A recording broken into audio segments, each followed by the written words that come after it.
Time. I now call the Carroll County Board of Commissioners work session to order. The first thing is to go over our items for the meeting on Tuesday. I'm going to call Alicia Searcy, our Finance Director, to talk about the engagement letter for audit services.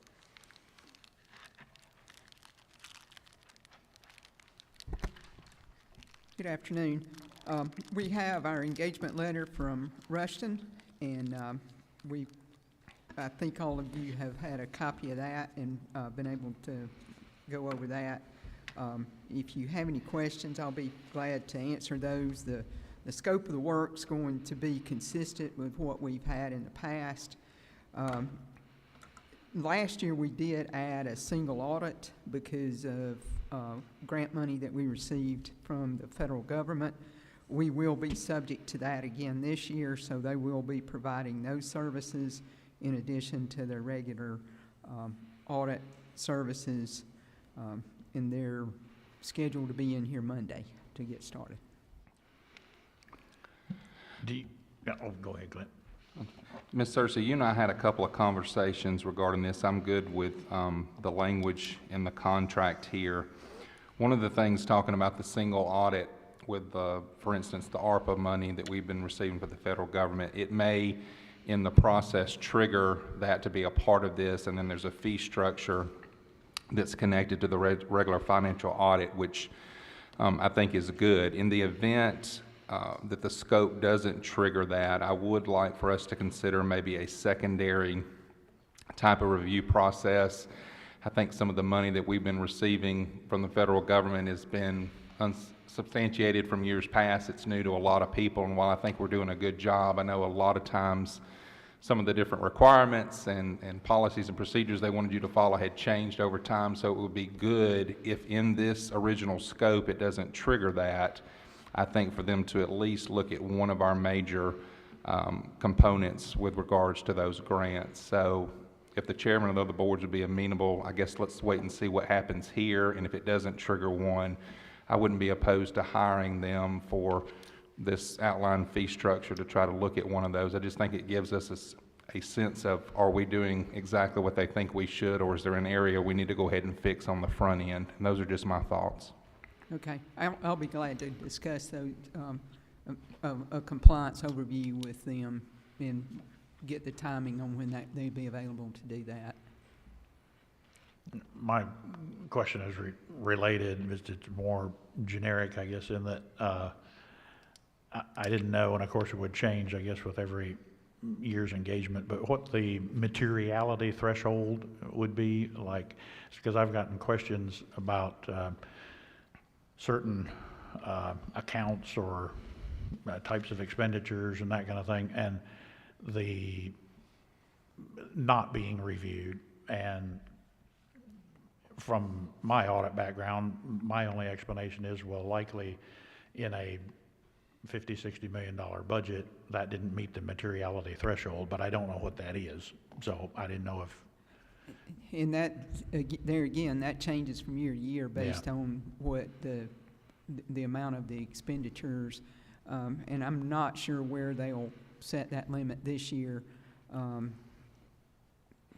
You know, if there's anything in particular that you have a concern about, though, we could definitely direct questions to them and see if they would want to put that as part of their audit. I mean, the smaller expenses, there's just not as much of a chance that you're going to have a big error if you have a small amount of money. I mean, a $250 error is not going to, or mistake, or hopefully there's no wrongdoings in that, but that would not reflect negatively on the finances of the county, even if they found something like that. But they, you know, they do a lot of testing, and they do a number of tests, and it doesn't matter what size the transaction is. They just pull a sample and start testing. So they test small transactions as well as large, but they really focus on the large transactions to make sure we're where we need to be. Yeah, and of course to to lower the materiality threshold means increasing the price of the audit, so, That's correct. yeah, I can get that dollar amount and let you know about that. okay, thank you. Are we good, though, for this year to put this on a consent agenda? Yes. Yeah. Thank you. Okay, the next thing on the list is 9.2, the Safe Streets for All grant application. So this is a process where we've got to have someone help us with the grant writing and put together some statistics, working with Public Works and other departments.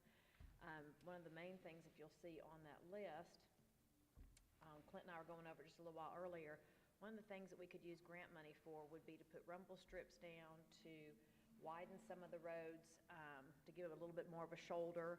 And a third thing is flashing beacon lights that flash speed limits. And every one of y'all has asked for those in your district, and they run around $3,500 a piece. So I thought this would be a great way to get a grant to help us continue to support Public Works.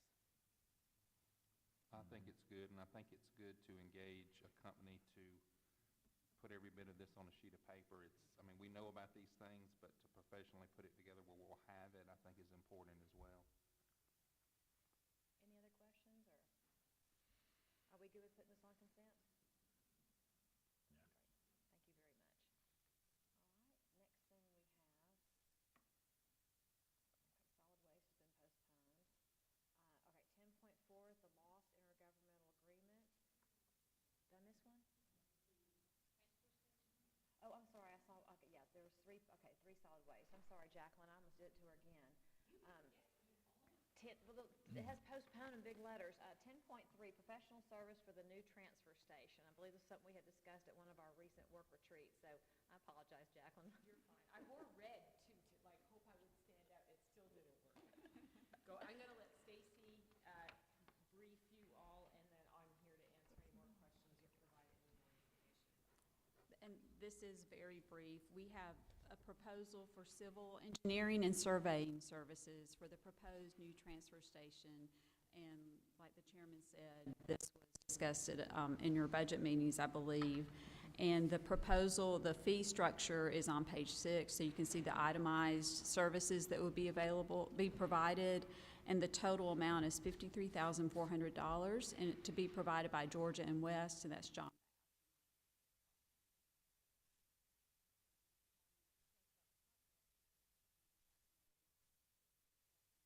For those. Did we get any comparative prices or bids or anything on this?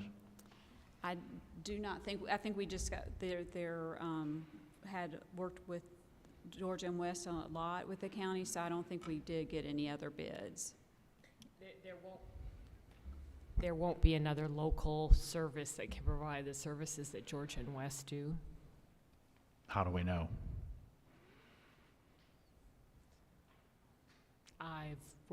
We haven't done a formal RFP, and if that's what you'd like me to do, we can go back and do that. But I've worked with them on other projects before I was working with the county, so I'm aware of what their scope of services is. And I'm familiar with, as we were working with the Green Belt, who else there was to provide services like this. Yeah, I don't know. I mean, I'm not here advocating for anything else. I am advocating for getting comparative information. So that's my point. If we just automatically contract with entity A, we don't know if, there are other entities out there, particularly local entities, that I wouldn't want them to feel they were sidetracked. That on professional services, we are not required to, so Yeah. in this case, it wasn't done. And Georgia and West they've worked with on other projects. I think there was a confidence in their services. But Yeah. you're correct, we did not get other bids. I mean, it's just the thing, as far as professional service, that's the same thing that happened in our, insurance business. And we ended up thinking that every few years we would get some comparative information on that. I'm just throwing it out there that to automatically bid for professional services or not, to automatically contract without other price information might not be the best fiduciary step to take, so. We did talk to our consultant, David Goodhead, and he reviewed the pricing and the proposal and talked with John Bass as well. So thought that the pricing was reasonable for the services provided. Okay, I mean, it's up to the board, whatever. I'm just saying I wouldn't blindly contract with one entity that I've contracted with for 4 years or 12 years or whatever. I mean, every once in a while, I would like some comparative information. I think David's pretty good at bringing one quote, Yeah. pretty good at that, batting 100. He wasn't involved in this selection process. It was Oh, only you after we said got he the quote. didn't- After we got the quote and the list of services provided, Uh-huh. he didn't help us with the initiation of it. Yeah. It's just after we got the proposal to see if it Right. was in line with the market. Right. Well, I mean, what would it take to get comparative information? Just, I guess I would feel better. I don't know how the rest of my counterparts feel, but I would feel better saying this bid was 53. We got some comparative information, and you know the lowest one was 56. So we think we're doing pretty good. And I know this. I'm not slamming them at all. I mean, I trust their work. I think they're good and all that. It's just if there are other entities, especially local ones, then we're not giving anybody else a chance, I guess. Well, I mean, I think you can go through a full RFP process, or you can just contact local civil engineering firms that also have surveying. You could split it up. So it'd probably just take a month or two is usually for a full RFP. It's at least 2 months. I guess one thing is now this is already public knowledge. This, we've set the bar that I guess y'all are aware, now anybody else who would bid would know what this proposal is one issue. But it's totally up to the board what you want to do. Yeah, I just like, if it's been a practice to contract with a certain firm for a number of years or a number of projects, I'd just like to have some type of, I guess, protocol in place that says periodically we're going to get comparative information. I'd feel better with that. And if now's the time to do that, I mean, if we can wait 30 days or whatever the time frame would be, it might be an okay time to. That way, I mean, it just keeps everybody honest, I think. So that's just my point. Do we have a method in place where you could do something other than an RFP? I think in the past, for architects or for small jobs or for designs, for professional services, not all of them are RFP. We did do it, we didn't have to for the admin building, but we did do a full RFP. We're advertising a full RFP for the architect. The larger projects were the finishing of the 5th floor of the courthouse. So those larger ones, we had a full RFP for an architect for design services. So, I mean, we don't technically have a process in place. I think the department head usually goes out and gets some quotes and knew that this was the local civil engineer here in Carrollton. I don't know if there's other civil engineers in Carrollton or not. I would think it's a little late in the process to do anything at this point. Like she says, public knowledge. Yeah, Or maybe that don't bring anything else without 2 bids, at least 2. That's kind of where I was going. I think the cat's out of the bag now, so I don't think we can really, I mean, obviously if I was on the business end of this and I saw this, I might come in and say, well, yeah, I can do it at a lower price. So, but maybe in the future, let's bring a couple or 3 bids to us on something like this. Sure. And just to clarify, being a part of the conversation, since professional services do not have to be bid out, I think we also want to clarify that we're also not setting the standard that we would necessarily choose whoever the lowest bidder is. There's a lot of components that would go into hiring professional services, such as, if they are local or not, do they understand how government works? Do they understand the scope of these type of projects? I mean, there's a lot of different things that we'd want to take into consideration. So I'm not getting in the mix of the different commissioners' comments. I would just want to set the record straight that just because we may ask someone to bring a bid forward does not mean that that would set the precedent that we're going to choose whoever the lowest is. Okay. Yeah, so, yeah, I'm fine with next time, yeah, let's see some comparisons, that sounds good. Definitely. So are y'all good to put this one on a consent agenda for Tuesday night? Yes. Okay, great, thank you. Thank you. Okay, now we have 10.4, the lost intergovernmental agreement that y'all have with you. There again, Theron has been working with us. Some of you have gone to the individual city meetings that we had, and Carrollton will be voting on theirs Monday night, and then we'll be voting on ours. At this point, I'm gonna make sure I got it correct. Whitesburg, Rooteville, Temple, Mount Zion have approved it.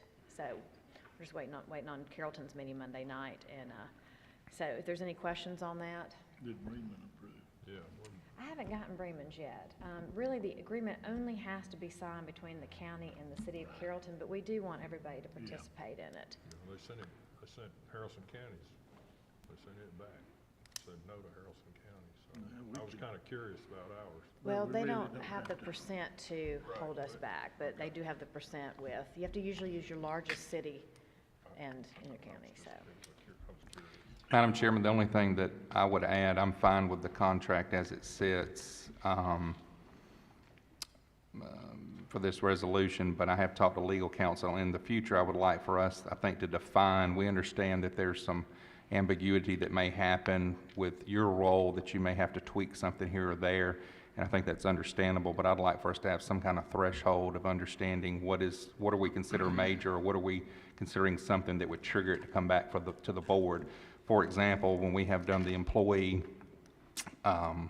bonuses in the past, we have also given you a leeway up to a certain dollar amount, because there may be 2 employees that get hired between the time it's voted on to when checks are processed, or whatever that process is, that you would need the ability to add something to the original roster list. So that's just an example of something that would tie into this. I'd like to see us to define what would trigger something from a certain standard to come back to the board versus what you would be expected to handle on your own. Here again, I'm fine with this, but just moving forward.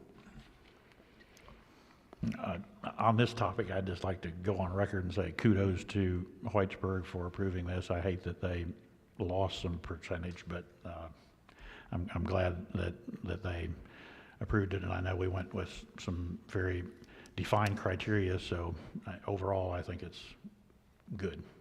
Right. Are y'all good with putting this on a consent agenda? Yeah. Great. Okay, 10.5, we have the ARPA water project. If I had told y'all before, we had voted to do a partnership with Carroll County Water Authority, and we were also trying to put funds aside to put in sewer in the North Carroll area. The sewer doesn't seem to be coming to fruition at this point, and of course we all know expenses are going up, so I would like to request, and say with the Carroll County Water Authority, to move the 2.3 that we already voted on for sewer and just move it into the North Carroll Water Project. And Matt Wyndham is here if y'all have questions for him.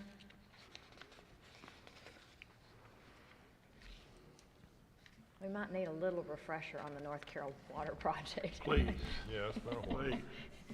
I'll be glad to. Appreciate y'all giving me the opportunity to come.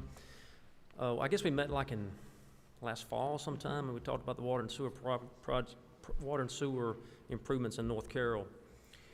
So we're talking about the area south of 20 on 27 and east and west of 27 in that area. That area is really underserved by water, and primarily because the elevation there is so high that our existing infrastructure can't serve that area, east and west. A lot of properties there are on wells, and just we're not able to serve. During that discussion, we're trying to find a way to get water improvements and sewer improvements, water coming from CCWA and sewer coming from the city of Bremen. So as y'all know, prices of everything have been going out of sight on water improvements. We initially, I think when we met, probably estimated about 10.1 million just on the water improvements here, and now we're looking at about 11.3, updated just a few weeks ago. So What we're talking about doing is asking if the 2.9 that was set aside, or 2.3 that was set aside for sewer can be moved to water, that would total 6.2, and then the Water Authority would be funding $5.5 million to do the improvements. I think you've got a map that sort of shows the infrastructure there. We would move pretty quickly into design of the project and try to get the piping ordered very quickly, because we're seeing lead times on ductile iron pipe that the longest just got quoted to me was 20 months. The shortest was like 8 months, so it's somewhere in between there. So we'd like to get the pipe ordered, get the design on the tanks underway, get those contracts. My concern here is really, this is a great project we need to do. We just need to get moving on it because of the time and the cost. I think we originally talked about maybe 2 years. I think now we're probably talking 3 years, which if we got started now, we'd be finishing up sometime in '25, and then that still gives us a little bit of leeway there. I think we have to be done with the project per ARPA requirements by into '26. And then we'll just keep looking at the budget and working on the design and try to keep as low as we can. But that's just a brief overview. If there's any questions on it, I'd be glad to try to answer them. I'm going to throw out a novel idea, Matt.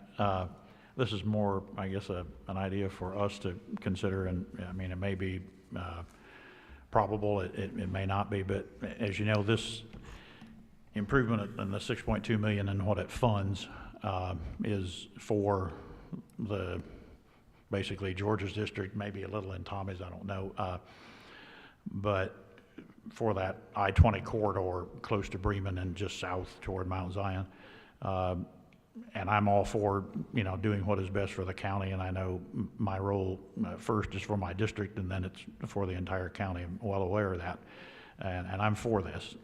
But I wonder what the possibility is of attaching a string to it, in that several of my constituents around the Little New York Road area, as you know, we've talked about it before,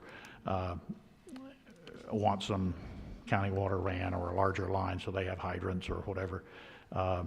My suggestion would be to say we will fund the 6.2 million in its entirety, and the string attached would be to say if those of us who don't directly benefit from this, we would have a chance to pick a not exorbitant cost project in our area and have you run water or expand a line or whatever, not to total 6.2 million, but for some smaller project in our district. Just throwing that out there. Right, and I guess I would mention, we are extending water lines throughout the entire county and pretty much everybody's district. We've got a 2018 on-demand construction contract's been going on since 2018, 2019. And we're right at $1 million worth of investment in water line extensions. And I would venture a lot of those are going to be probably in District 5 and probably in District 6 and more the rural areas, if I had to guess where most of those. And some I know we did some in Fairfield as well. They're probably spread all over because we're getting so many requests in for line extensions. I mean, more than we can fund. Well, and we want to talk about that too in the future as far as. So I mean, I think what we want to keep doing is keep having this ongoing on-demand contract where we can do extensions throughout the county when we review them. Right, we review them and see, is it cost effective, or can we extend the water to the residents or the homeowners that are asking for it at a cost that's reasonable on a payback. An example is there's a road up just south of Hickory Level Tank, and I had a lady call me as a matter of fact yesterday, and we've been looking at this extension for some time, and I won't name the road. And she was very polite, and she understands. I got the call too, I think. Yeah, as a matter of fact, I think so. Yeah. And that's not why I'm bringing this up. It just now hit me, but. And she said, I'd really like the water. She's very polite. Of course, I talked to her. I thought, we want to run it. I said, well, we're talking to run it that 3,000 feet and then 2,000 more, probably of 2-inch. We're probably talking $200,000 to $300,000 to serve, which is probably going to be about 8 homes, 6 or 8 homes. And that's the difficulty, right? When you're talking about trying to extend a line like that. So, and I told you, the good news is it was not off, it was on the table, not on the chopping block, hadn't been cut yet. But we're getting that kind of request all over and making those decisions the best we can. So, I mean, I think if your goal is, hey, can you keep investing in this infrastructure around the county? The answer to that is yes. We're gonna keep doing that because that's what our goal is to keep trying to serve as many people as we can. You know, if you wanna tie it to something specific, that would be, a new idea, something to consider. We think this area here is important, and I heard you say you do too, because it's really for we think commercial, potential industrial kind of area there that really south of 20 that could you know, prosper and be a, you know, benefit to the county from a tax revenue standpoint as well. Well, we also have the citizens. Remember, this was brought to us by Mayor Sims originally. He has citizens with right in the city limits and just outside that their water is not drinkable. Right. So this is really an area more than just trying to get water to someone whose wells. I mean, they've still got a well, it's great, but if they don't, this is where we're trying to fill that gap in. Yeah, there's roughly about 60 residents, 60 homes in that west part of that area you can see on the map there that would potentially qualify for a CDBG grant. And we would make it, I think that the county, hopefully county CCW would work together and see if that's still possible. But there's a lot of area there that they just don't have good water from well water. I mean, it's you know, full of iron, very low supply. The kind of stories that you read and people tell you that then you want to go help. And this is, unfortunately, to get to them, we got to build all this other major infrastructure, tanks and things. And but we shouldn't forget about those because at the end of the day, they're the ones that are going to immediately have service from this extension or from this series of extensions. And it's about 6 miles of extension, all included. What was the grant we used at Lake Buckhorn? It was a CDBG grant, so And that was a that worked grant, great. Community Development Block Grant. They're Those are limited. Yeah, those are still available. They are. I mean, that's something we're not able to apply for them. It has to come through a local government. This is something we talked about earlier. It's still a possibility for this project. There's a certain deadline for applications. You got to get started, and so all that kind of comes in on timing. But it's something that I would be willing to investigate with the county. I think it comes up to about $750,000 potential grant if you were to receive that. You serviced about 25 homes, It's low income. It's a similar area. Low income. You familiar with Timber Lake? So this is a Yeah. similar area, and if we could get CBG, great. If we can't, then the end goal of here is to get water there anyway, and CBG would just be a benefit if we could get it. If we provide these funds carte blanche and 6.2 million, here you go, are we leaving any money on the table? In other words, would it be best to dovetail this with an application for CDBG or some other federal or Right, so funding source? So the agreement that you got in front of you today allows that CDBG to be brought in should the county, and I assume CCWA, determine that that would be beneficial for this project. So it's not excluded. It could be brought into this project, but even without it, we need to move. By moving forward today, doesn't preclude us from seeking CDBG, and I say us as in Carroll County and CCWA. So I think it doesn't preclude it. Now, the question is, does it make sense to do it? We would need to talk to the grant writers and those people and get a feel if it still is a good option for us. Well, in addition to the call you said you got, you're familiar with the consistent requests I get for that Little New York Road area, Little New York Road, Little New York Trail, and that kind of thing. I'd be interested in getting a list from you before Tuesday's meeting, if you can, of here are the projects that we have proposed for my district in the next, say, 24 months, something like that. Yeah, we probably don't have a list for proposed projects that we've got in anybody's district because we're taking these requests as they come in. Now, what I can tell you is what we've done over the last year, 2 years, 5 years, 10 years, been tremendous investment in District 5. If I go back to the last GFA loan we received, we did back in the 2012 timeframe, tremendous investments in the south part of the county.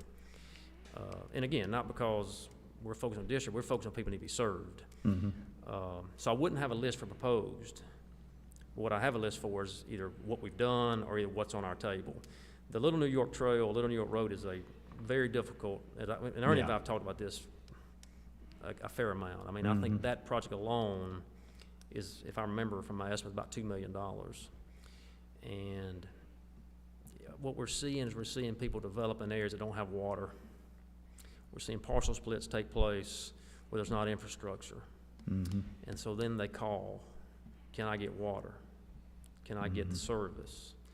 And unfortunately, we have to evaluate that on can we do it. I mean, so that was a case there that's very difficult from a cost standpoint. And you've got railroad crossing, you know, trestle bridge crossing.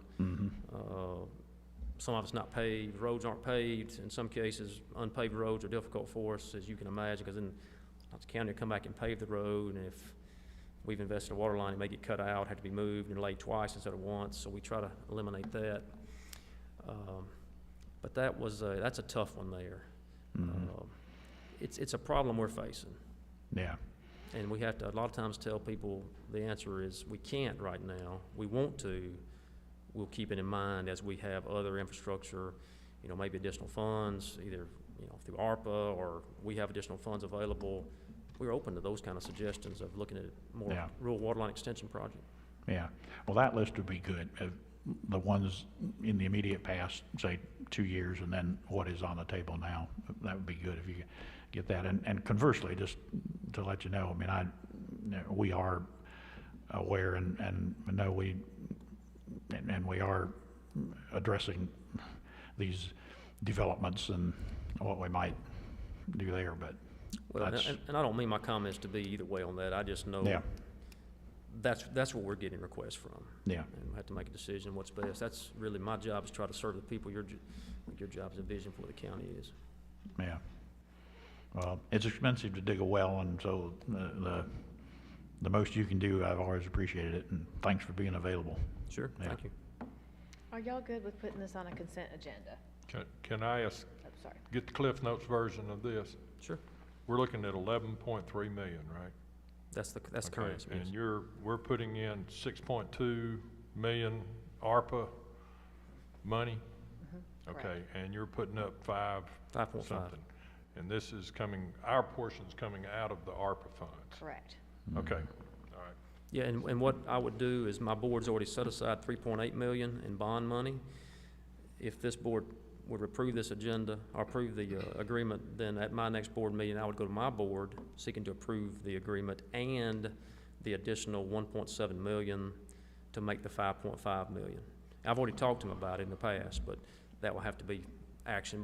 And they've received that positively when we discussed it with them. And to the chairman's point, when we originally started this conversation, today is really going through all the intricacies in the agreement. We have already discussed how we wanted to lay out the ARPA funds. This was kind of the same number that we had talked about in some of the previous meetings. So just for further clarification, this is all not new. It's just the agreement itself is what we're finalizing. The basic discussions of the amount are the same, correct, Chairman? Thank you.